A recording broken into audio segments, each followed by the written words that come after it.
मदियन की बस्ती के बाहर एक मैदान में कौम-ए-थमूद के बहुत से कबाइल जमा थे। आज उनका मजहबी त्यौहार था।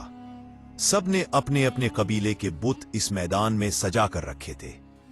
लोग उनके सामने झुकते, निज़र नियाज का चढ़ावा करते और अपनी मुरादें मांगते। पैगंबर हजरत सालेह अलैहिस्सलाम उनके पास गए और फरमाया, उन बुतों से कोई अनोखी चीज मांगो ताकि हम भी देखें कि तुम्हारे बुत कैसी कुदरत रखते हैं। लोग बड़ी आजिज़ी से मांगते रहे, लेकिन कुछ भी ना हुआ।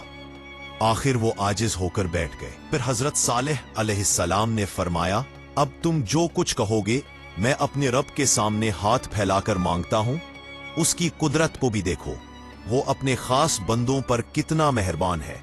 फिर जिंदा बिन अमरो, जो उनका बड़ा सरदार था, सब ने उसको कहा कि तुम ही जो चीज तलब करना चाहो तलब करो, कोई ऐसी चीज तलब करो जो ये ना ला सके और आजिज हो जाए। तब जिंदा ने हजरत सालेह अलैहिस्सलाम से कहा कि ये पहाड़ जो ईदगाह के सामने है, इससे एक ऊँटनी हमारे वास्ते निकाल। सालेह अलैहिस्सलाम ने दोबारा इस्लाम के बारे में इनसे वादा लिया। सबने इकरार किया कि हम जरूर ईमान लाएंगे। हजरत सालेह अलैहिस्सलाम ने पहाड़ के करीब जाकर अल्लाह ताला से दुआ की तो अल्लाह ताला ने चट्टान को फटने का हुक्म दिया और इससे बहुत बड़ी और 10 माह की हामिला ऊँटनी निकली जो उनके मुतालबा के आइन मुताबिक थी।